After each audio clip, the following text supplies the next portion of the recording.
89 तक है। इसके लिए मैं दावत दूंगा जनाब हाफिज़ हमजा मियां साहब के, वो इसके बारे में आपकी हमें बताएं। और उसके बाद एक चीज़ इसमें बड़ी ज़रूरी है, माज़रत के साथ साथ टाइम को ज़रा देख लीजिएगा, क्योंकि फंडामेंटल पे हमारा जो टाइम है वो ऑफ कोर्स अगर आइन को पढ़ना है तो टाइम तो देना पड़ेगा, लेकिन अभी मामला ये है कि रमज़ान शरीफ है, दूसरा ये है कि हमने कोर्स को जल्द अज जल्द जो है वो मुकम्मल करना है। तो ये सारी चीज़ें जो हैं ये हमें ये तकाजा करती हैं कि हम दौड़ के जो है ना वो चलें, चल के ना चलें। तो इसलिए ये दौड़ है, तो आप लोग ज़रा इंटेंशनली यहाँ पर ज़रा इसको बेहतर अंदाज में। एक और मैं आपको बताता चलूँ कि हमारा जो ग्रुप बना हुआ है व्हाट्सएप का, जो ये क्लास का ग्रुप है, कुछ ऑनलाइन इसमें 10 नंबर का सवाल है। बेशक 10 नंबर का है, लेकिन ये कॉन्स्टिट्यूशन इसलिए भी ज़रूरी है कि नंबर से ज़्यादा हमें इस बात पे भी फोकस रखना चाहिए कि अगर ये समझ आ गई तो आपको अगले जो कवानीन हैं उनका जो एक डॉक्ट्राइन है वो भी समझ आता जाएगा, क्योंकि ये कॉन्सेप्ट हमें लेना बड़ा ज़रूरी है। तो वहाँ पे जब हम CPC, CRPC, PPC इन सारी चीज़ों को पढ़ेंगे ना, तो हमारे जहन में वो पहले ही आइडिया होगा कि ये तो बात हो ही नहीं सकती, ये तो कॉन्स्टिट्यूशन में थी ही नहीं। तो इसलिए वो हमें ये चीज़ें एक जब हम ये मदर ऑफ लॉ इसको कहा जाता है कि ये सारे कवानीन की माँ है, ये जो आपका कॉन्स्टिट्यूशन है, ये सब कवानीन इसी में से डेराइव हुए। किसी स्टेट का चेहरा देखना हो, मुझे आपने किस तरफ लगा दिया कि किसी चीज स्टेट का चेहरा देखना हो तो उसका आइन पढ़ लें तो आपको उस स्टेट का चेहरा नजर आ जाएगा कि ये स्टेट है क्या। तो इसलिए ये इसको पढ़ना इसी तरह जरूरी था।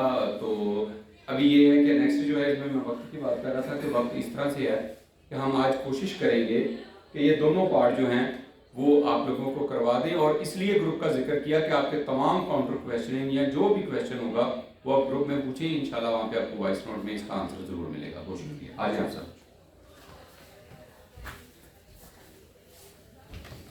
दोस्त थोड़े से एक्टिव भी हो गए, तो आप थोड़ा लाइट मोड में जो है ना इसको चीज़ को लेके करते हैं। असल में जो रीडिंग थी ना उसके साथ ये कि मेरे ख्याल से कुछ के पास तो ऑनलाइन नहीं थी, जिसकी वजह से वो इंटरेक्ट नहीं कर पा रहे थे, क्योंकि रीडिंग जब तक दूसरे टू वे कम्युनिकेशन ऐसी कि जब आप उसको नहीं पढ़ेंगे तो इस लिहाज से जो है वो चीज़ जो है कम्युनिकेट नहीं होती। सर मादरत दोस्तों को ज़रा बता दें कि चूँकि शेड्यूल इनके पास है, अगले दिन का पहले PDF डाउनलोड कर लिया करें। ठीक है, तो इस पर बेयर एक्ट जब ये डाउनलोड किया होगा तो ये आसानी होगी। हम ग्रुप में ग्रुप में शेयर कर देंगे। आज कल का जो लेक्चर होगा उसके जो रेलेवेंट हो गया वो लॉस को ग्रुप में शेयर कर देंगे हम, ताकि आसानी हो। अच्छा, अब हम दूसरे हिस्से की तरफ आते हैं और इसको ना इस तरह लेके चलेंगे। कोई दोस्त जो है इसको कोई रीडिंग करके आया है, इसकी पार्ट जो है मुझे इसके बारे में बताएं, या अब इसको हम वाइट बोर्ड पे थोड़ा सा काम करते हैं, ताकि जो इसमें से इम्पोर्टेंट क्वेश्चन हैं जो लॉग एड पास्ट पेपरों में भी आए हुए हैं उनको हम डिस्कस करेंगे। फिर उसके बाद आपसे मैं बीच में पूछूंगा कि इनके क्या जवाब आते हैं। तो हम अब हमारा जो दूसरा हिस्सा है वो रिलेट करता है पार्लियामेंट से। तो पार्लियामेंट को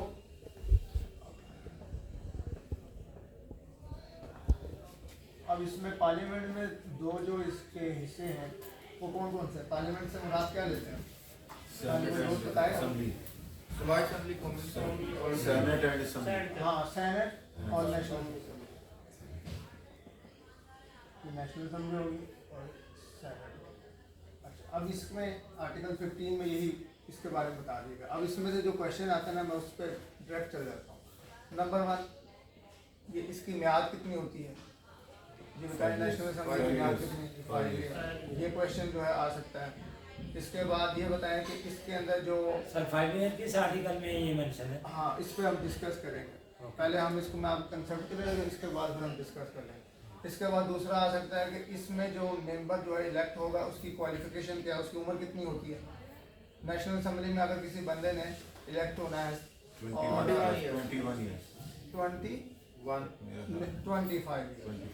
ये, और अगर अब इसकी म्याद पे आ जाए सेनेट की म्याद कितनी होती है? 6 ईयर। हाँ, 6 ईयर। अब इसको हम जो है ना बाद में जो इसका आर्टिकल है रेलिवेंट वो भी पढ़ेंगे। ये हो गई 6 ईयर। और इसमें अगर कोई बंदे की जो है क्वालिफिकेशन उसकी उम्र कितनी हो जाएगी, अगर सेनेट में उसने जो है उसको अगर इलेक्ट होना है इसमें, तो उसकी उम्र कितनी है? 30 ईयर। ये आ सकता है। फिर इसके बाद सवाल आ सकता है इसमें कि इनकी इसमें जो मेम्बरान की तादाद है वो कितनी है। तो नेशनल असम्बली की कितनी तादाद होती है? 342। और इसके अंदर जो है वो है 96। अब 96 को मैं पूरा करता हूँ, कैसे करते हैं। अच्छा, अब इसमें जो है 96 जो सेनेट वाला है, कितने सूबे हैं? 4 सूबे। हर सूबे को जो है वो 14 सेम सीट मिलती है, जो सेम, क्योंकि सेनेट का मतलब ये है कि इक्वल रिप्रेजेंटेशन। असम्बली में ये है कि जो जितनी सीटें ले गया, चाहे अगर एक पार्लियामेंट्री जो है वो पॉलिटिकल पार्टी है वो 342 लेगी तो 342 लेगी, वो पूरे पाकिस्तान से उन्होंने अपने नुमाइंदे चुने हैं। इसमें यह है कि अगर इसमें उसकी जो है ना कोई भी सीट नहीं है तो वहाँ उस सूबे को 14 ही सीट मिलेगी, ताकि उसके 14 बंदे हैं। अगर यहाँ से कोई खराबी आई तो वहाँ के नुमाइंदे जो हैं उसको ठीक करें। अब आगे आ जाएंगे, प्लस इसके साथ हर एक को ख़वातीन की, जैसे बताया कि फंडामेंटल राइट के हर ख़वातीन को जो है ना उसको राइट है कि वो हर एक रिप्रेजेंटेशन हो। तो हर सूबे में से 4 औरतें जो है ना वो मुख्तस होती हैं, तो 4 इसमें आ गए ऐसे, ये 4 टोटल 16 हो जाएंगे। इसके बाद फिर इसके बाद जो है वो टेक्नोक्रेट, हर टेक्नोक्रेट और उल्मा दोनों को मिला के वो भी 4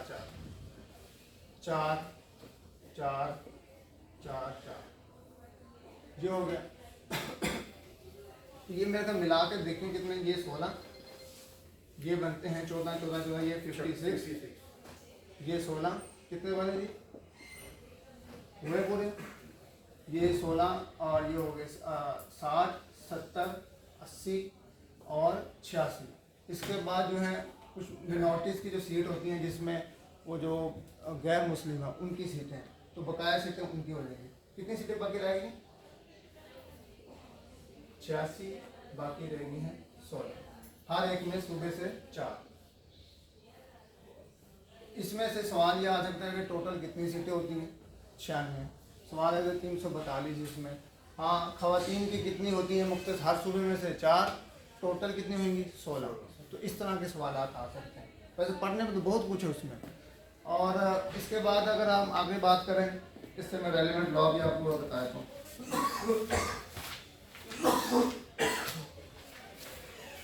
हम 50 से शुरू में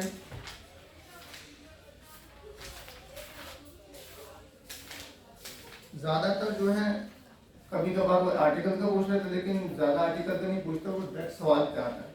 ये नहीं वो पूछेगा कि ये पूछ सकता है कि राइट टू असेंबली जो है वो किस आर्टिकल के तहत है, राइट टू एसोसिएशन है, ये पूछ सकता है। लेकिन यहाँ से जो टेक्निकल पूछता है, शैल का लफ्ज़ बीच में से ख़त्म कर देगा, मे का लफ्ज़ ख़त्म, इस तरह करना है। 50 से हमारा शुरू हुआ, तो 50 के अंदर मजलिस शुरा, तो आपने बता दिया 2 हाउस आते हैं, पार्लियामेंट, नेशनल असेंबली और सेनेट, और इन दोनों को मिलाकर मजलिस शुरा कहते हैं। अमेंडमेंट 1985 के बाद पार्लियामेंट भी कहेंगे, उसे मजलिस शुरा कहेंगे। ये 50 होगी। फिर नेशनल असेंबली होगी, नेशनल असेंबली की कितनी जो है वो सीटें हैं वो बता दिया। और इसके बाद जो है सिटीजन हो गया। इसके बाद ये कि नेशनल असेंबली में जो हम नुमाइंदे चूज़ करते हैं, जो वोटर है उसकी क्या क्वालिफिकेशन है, ये आ जाता है। इसमें काफ़ी बारी जो है ना स्टूडेंट जो है वो गलत कर देते हैं। वो कहते हैं कि जो वोटर है उसकी उम्र कितनी होती है? 21 साल, 18 साल, 25 साल। तो क्या इसका जवाब है सही? वोटर की जो है 18 साल, लेकिन ज़्यादातर वो कहता है कि 21 साल भी कहते हैं शनाख्ती कार्ड। 18 साल की जो है वो बंदा वोट जो है वो इन नुमाइंदों को चूज़ करने के लिए उसके पास राइट है। ये उसकी क्वालिफिकेशन सिटीजन होना चाहिए, एक तो वो उसकी 18 साल उम्र हो और इलेक्टोरल रोल में उसका नाम भी हो। वैसे तो शनाख्ती कार्ड सारा होता है, लेकिन उसके बाद जब इलेक्शन कमीशन में जो आता है कि भाई आप अपने आप को रजिस्टर करें, तो कहते हैं उस मुंतखब जगह से इलेक्टोरल रोल हो। ये हो गया। इसके बाद ड्यूरेशन कितनी होती है? ये 52 के तहत है। मतलब ये आपको कंसेप्ट हो जाएगी कि कितनी ड्यूरेशन इस तरह सवाल पूछ सकता है। फिर उसके बाद जब बन गई नेशनल असेंबली बन गई, तो उसमें सबसे पहले क्या होता है? सारे आए मेंबरान, तो मेंबरान जो है एक सवाल आया था इसमें कि जो इसकी ड्यूरेशन है वो कहाँ से शुरू होती है, कि फर्स्ट मीटिंग से शुरू होती है या ओथ से शुरू होती है? ये फर्स्ट मीटिंग से शुरू होती है। ये सवाल आया था टेक्निकल से था कि भाई इसकी इनकी ड्यूरेशन शुरू कहाँ से होती है। और ये जो ओथ है, ये कौन सी ओथ जो देते हैं पार्लियामेंटेरियन जो है वो देते हैं, तो ये फर्स्ट मीटिंग में पहले आएंगे, पहले ओथ देंगे, उसके बाद दूसरा काम करेंगे। फिर उसके बाद दूसरा काम क्या इन्होंने करना है, तीसरा काम ये करना है कि जी अपना स्पीकर और डिप्टी स्पीकर जो है वो चूज़ करें, स्पीकर और डिप्टी स्पीकर। और स्पीकर जो है वो जो है किसके सामने ओथ देगा और डिप्टी स्पीकर किसके सामने ओथ देगा। स्पीकर जो प्रेसिडेंट के सामने ओथ देगा और डिप्टी स्पीकर स्पीकर के सामने ओथ देगा। और अगर स्पीकर नहीं होगा तो उसके कायम मकाम कौन होगा, कायम मकाम उसका मतलब अगर वो गैर हाजिर है, स्पीकर नहीं है, डिप्टी स्पीकर लेगा। वो इसलिए रखते हैं कि अगर एक नहीं है तो दूसरा है, और अगर डिप्टी स्पीकर भी नहीं है, किसी वजह से बीमार हो गया है या किसी वजह से चला गया, तो फिर कौन होगा? पैनल ऑफ जो स्पीकर में से कोई नहीं, फिर उसके बाद जो मेंबरान है वो खुद मुंतखब करके रूल्स के मुताबिक उसमें से चूज कर रहे हैं। ये और हाँ, ये क्वेश्चन इसमें आता है कि स्पीकर और डिप्टी स्पीकर हैं, ये जब ओथ लेते हैं तो किस, वो जो ओथ है वो किस शेड्यूल में लिखी हुई है, किस शेड्यूल में? कितने शेड्यूल हैं कॉन्स्टिट्यूशन के? 7 हैं, लेकिन 2 रिपील हो चुके हैं, 5 हैं। तो 5 में से कौन से शेड्यूल के मुताबिक जो है वो अपनी ओथ लेता है? तीसरा शेड्यूल है, शेड्यूल 3, उसके अंदर ही लिखा हुआ है। ये जितने भी हैं जुडिशरी के, जिसमें चीफ जस्टिस डिप्टी स्पीकर, फिर उसके बाद सेनेट का चेयरमैन, डिप्टी, ये सारे के सारे इनकी जो ओथ हैं वो कौन से शेड्यूल में लिखेंगे? 3rd शेड्यूल में लिखेंगे। ये इस तरह के सवाल आ रहे हैं, जैसे देखें बस ये इस तरह के सवाल आ रहे हैं।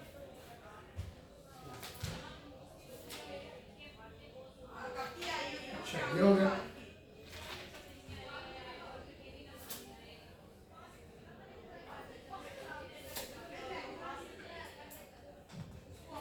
फिर इसके बाद ये सवाल जो है ये आता है कि ये सवाल भी है इसके अंदर जो आर्टिकल 54 के अंदर है कि जो इनके एटलीस्ट जो है 1 साल के अंदर इनके कितने सेशन हो सकते हैं। ये पार्लियामेंट के अंदर कौमी असम्बली के मिनिमम कितने करेंगे वो, एटलीस्ट तो जितने मर्जी कर लें। सेशन है ना कि असम्बली में सेशन आई हुई है, वो इजलास हो रहा है, इजलास बुला लिया, उसके बाद सारा कुछ हो रहा है, वो मिनिमम कितने कर सकते हैं। तो आर्टिकल 54 इसके बारे में बताता है कि मिनिमम जो है वो 3 है, एटलीस्ट उन्होंने 3 करने ही करने हैं। सिलेक्ट किया तो कुछ करना भी, इजलास कराएं उसको, उससे ज़्यादा 10-12 कर रहे हैं वो उनकी मर्जी है। तो जैसे इस पीछे हम देखें इमरान खान के सबसे ज़्यादा उसने ये सेशन करवाए, सबसे ज़्यादा उसके सेशन हुए थे, मिनिमम 3 है। और इन 3 सेशन के दरमियान का जो वक्फा है वो 120 दिन से कम ना हो। ये टेक्निकल सा सवाल आता है कि एक सेशन हुआ, एक सेशन के दूसरे सेशन के दरमियान कितना दौरानिया मिनिमम इससे कम ना हो, 120 दिन, 140 दिन, 160 दिन या 180 दिन, इस तरह सवाल होगा। आर्टिकल 54 के अंदर है। तो क्या जवाब है इसका सही?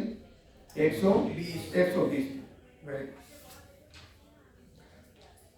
और इसके बाद ये सवाल आर्टिकल 54 में ही है, मैं इसमें ओवरव्यू दे रहा हूँ इस तरह, ठीक है ना, मैं ओवरव्यू ताकि इसमें एमसीक्यू किस टाइप का है। वैसे तो पढ़ने में तो वो तो रीडिंग हो जाएगी।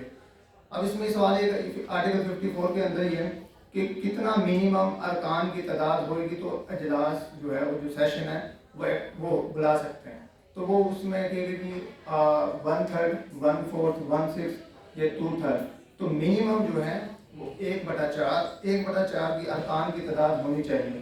तो अगर 342 का अगर तकसीम करें 4 पर तो वो 134 मेंबरान बनते हैं। तो मिनिमम अगर 134 MNAs बैठे हुए हैं तो फिर इजलास इन सेशन होगा। और अगर नहीं है तो इजलास वो जो कोरम है पूरा नहीं हुआ तो वो उसको कहेंगे फॉर टाइम बिंग जो है ना हमने इसको स्टॉप कर दिया। फिर वो रिक्वेस्ट करेंगे कि आप मेंबरान को बुलाएं ताकि कोरम पूरा करें, फिर ताकि इजलास इन सेशन हो। तो ये है कौन सा 1/4 और 1/4 134 मेंबरान के बराबर।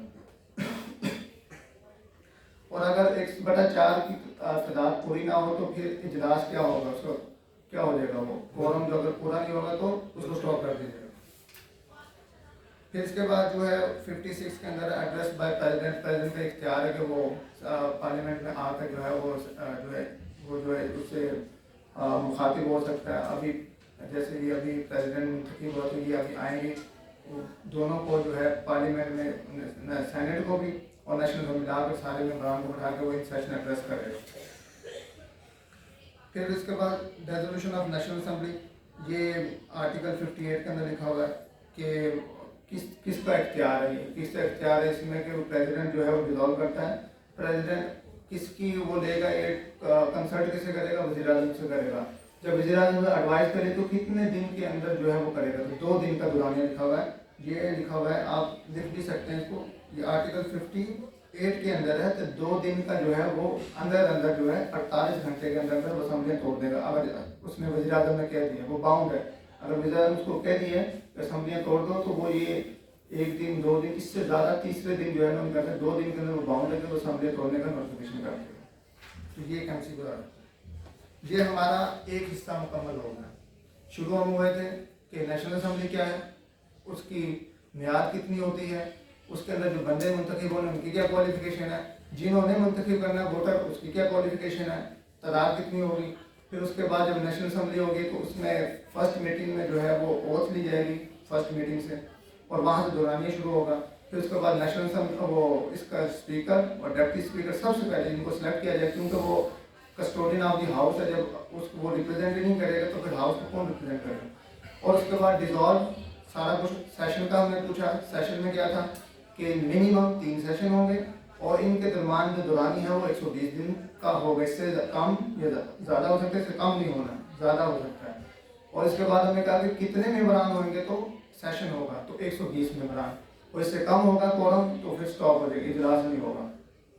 फिर हमने कहा कि इसको डिजॉल्व कौन कर सकता है, तो हमने इसमें पढ़ा आर्टिकल 54 में कि प्रेसिडेंट डिजॉल्व करेगा, एडवाइस किसकी लेगा, वज़ीर आज़म। और जब वज़ीर आज़म उसको बता देगा 54 के, तो कितने दिन के अंदर वो पाबंद है कि वो असम्बली तोड़ दे, तो 3 दिन, 4 दिन, 2 दिन, 1 दिन ऐसे पूछ सकता है। तो आप इसमें जवाब क्या है इसका सही? 2 days। हाँ 2 डेज इस तरह।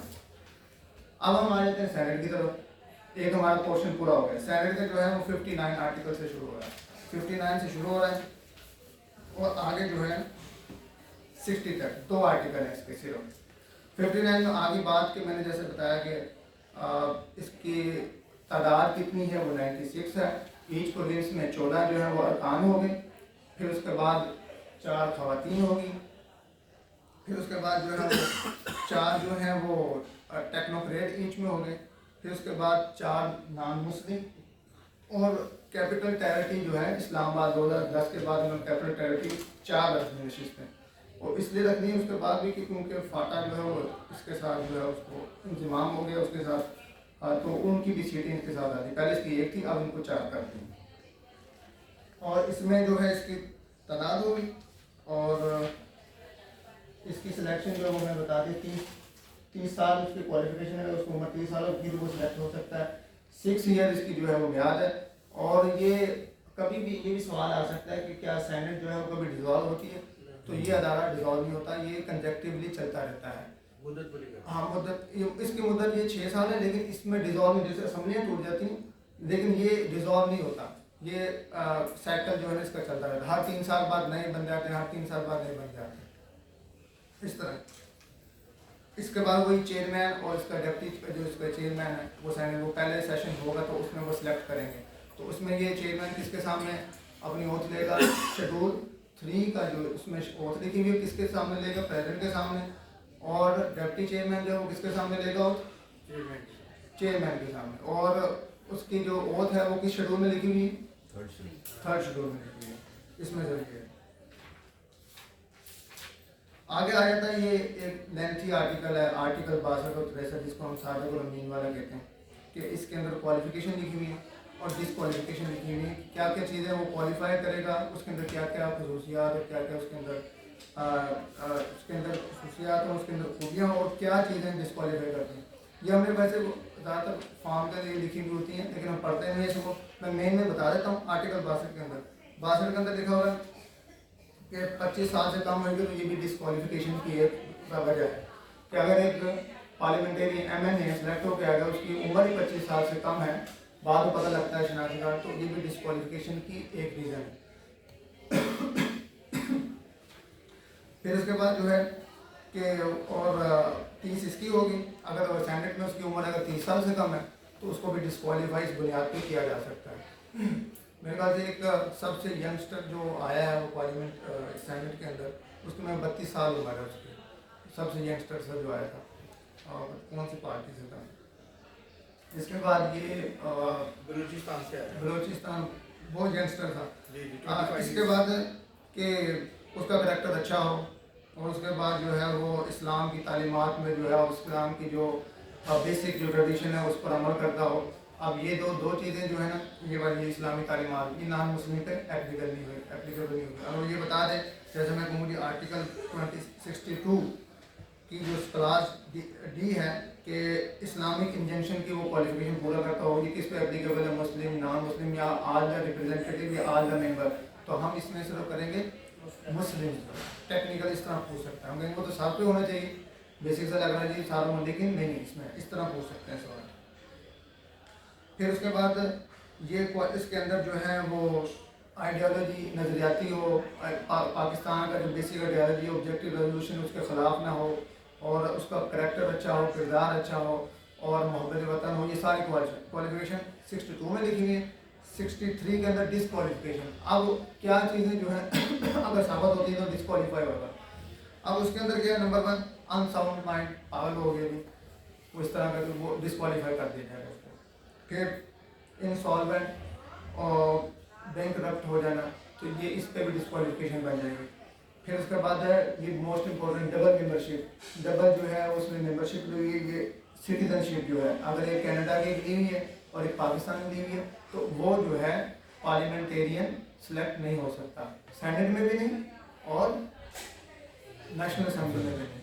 नेशनल असेंबली का दूसरा नाम क्या कहते हैं, इसको ऐवान बाला कहते हैं या ऐवान ज़ेरी कहते हैं, बताने वाला।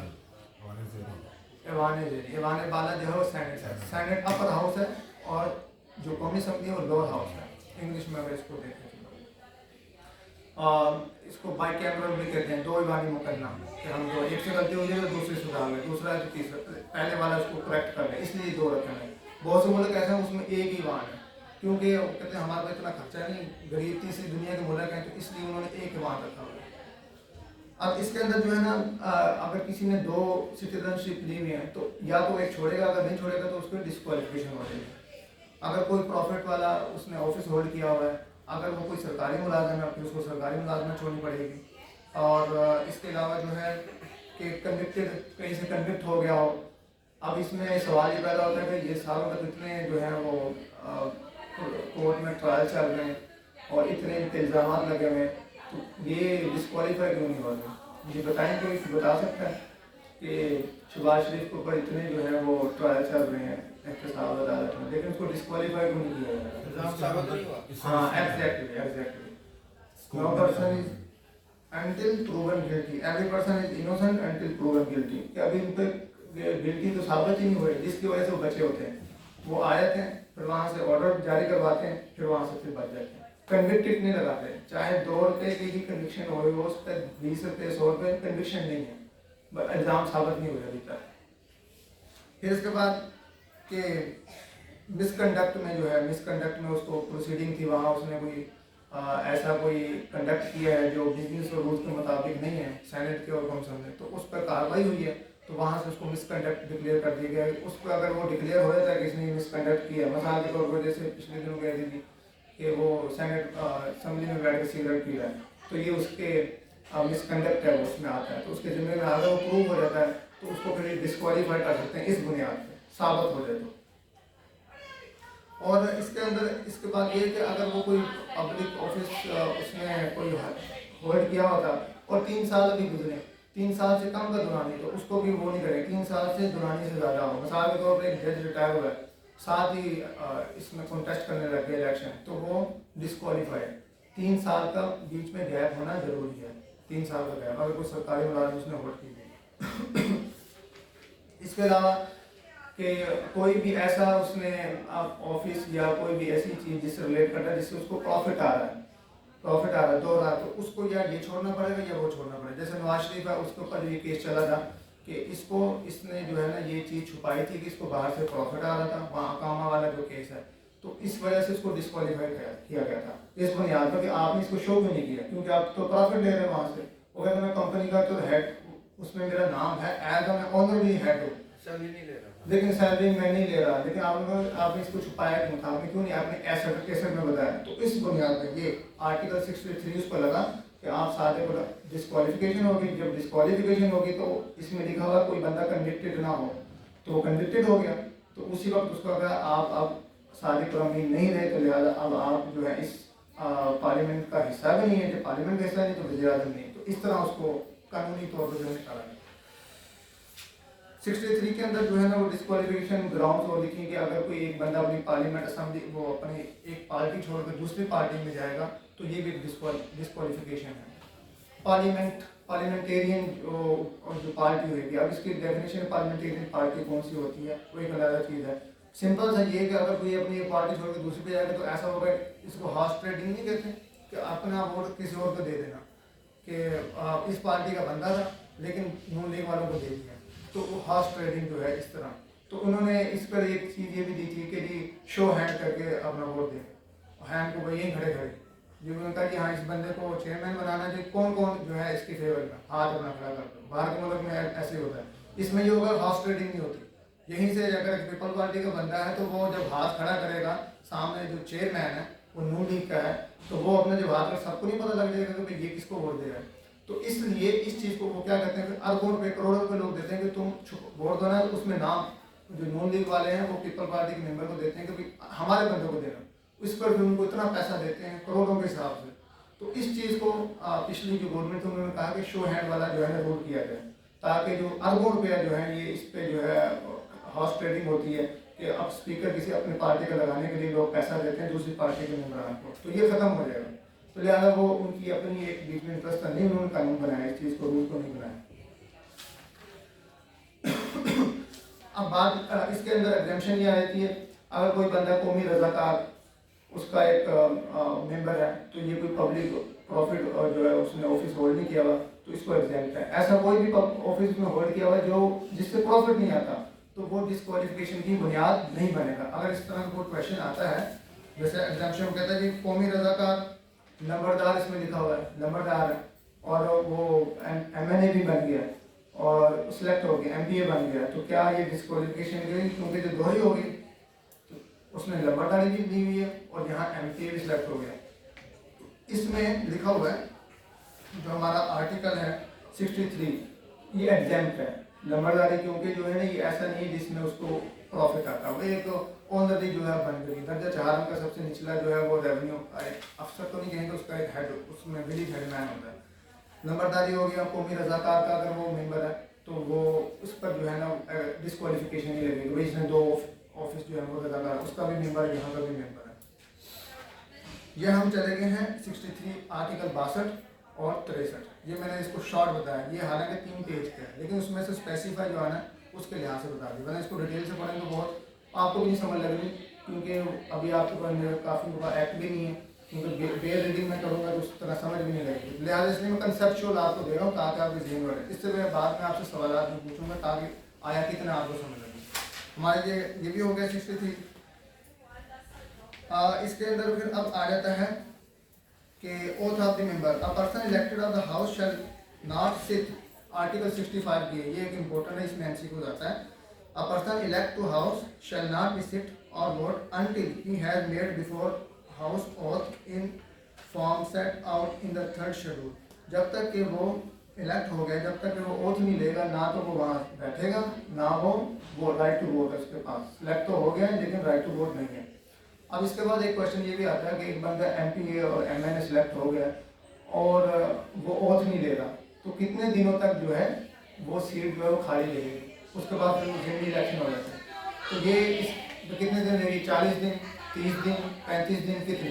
तो उसमें ये सवाल ये आता है, तो अब इसका जवाब होता है कि 40 दिन। अगर एक बंदा कंटिन्यू जो है 40 दिन तक एक और जो जहाँ से वो सिलेक्ट हुआ है और उसका ओथ नहीं ले रहा, तो वो फिर उसको वैकेंट डिक्लेयर कर देगी, फिर वो इलेक्शन कमीशन को भेजेंगे, तो इलेक्शन कमीशन उस पर ज़मीनी इंतखाबात करवा के दोबारा उस पर जो है इंतखाब उसमें बंदा सिलेक्ट हो जाएगा। जैसे ये 14 साल का इसने ली थी, सिलेक्ट हो गया था MNA, लेकिन उसके बाद उसने वो होल्ड नहीं की, ओथ नहीं ली, तो 40 दिन बाद जो है उसकी वो जो है वैकेंट सीट डिक्लेयर कर दी, उसके बाद नया जनरल इलेक्शन करवाया तो नया बंदा वहाँ आ गया। हाँ, इसमें असम्पशन ये होती है अगर वो लीव ले रखी उसने बता रखा है तो भाई मैं लीव पे हूँ तो फिर नहीं, वो एक्सटेंड हो जाएगा, अदरवाइज 40 दिन। ये एक सवाल है, आप जिस तरीके से अभी शहबाज शरीफ ये काफी सीटों पे खाली कहते हैं जी, उस सीटें जो सिर्फ विकेट में दिए थे, हाँ, उसमें क्या ड्यूरेशन पीरियड होता है क्या? इसमें वो खुद ही ऑटोमेटिक खुद ही बताया जा रहा है ना कि उसमें जैसे 5 सीटों में वो जीत गया, 5 में से उससे पूछते हैं कौन सी सीट पे आपने सिलेक्ट होना, तो वो कहते हैं जी मेरी ये NA 130 पर जो है ना मैं होगा, बाकी मैं अपनी वैकेंट कर रहा हूँ, उसने खुद ही बता दिया। वैसे तो खुद ही बताएं, उसने बता दिया बाकी डिक्लेयर होगी, और एक बंदा सिर्फ एक से ही सिलेक्ट हुआ है और उसको ही नहीं कर रहा, तो फिर कंटिन्यूसली बता भी नहीं रहा, नोटिस भी किया, तो 40 दिन बाद ऑटोमेटिकली उसको डिक्लेयर कर देगा। और उसका इंतजार तो नहीं करना कि 5 माह 5 साल 4-5 माह उसी का इंतजार करता रहे। ये होगी। अच्छा, आगे हम आ जाते हैं। ये हमारा अब ये सेनेट वाला भी और नेशनल असेंबली दोनों क्लियर हो गए, और इसके ऊपर जो मेम्बरान थे उस पर आर्टिकल 62 और 63 का भी हमने एक ओवरव्यू ले लिया। 66 के अंदर जो है प्रिविलेज क्या होते हैं कि MP MNS के प्रिविलेज यही हासिल है कि उसके अंदर जो भी वो पार्लियामेंट के अंदर डिबेट करते हैं उसको does not call in any court of law, किसी भी कोर्ट ऑफ लॉ में प्रोसीडिंग को वो कॉन्टेस्ट उसके बारे में उसको चैलेंज नहीं किया जाएगा कि इसने ये कहा था, इसने वो कहा है, क्योंकि एक पब्लिक फोरम है और आवाम के नुमाइंदे हैं, कुछ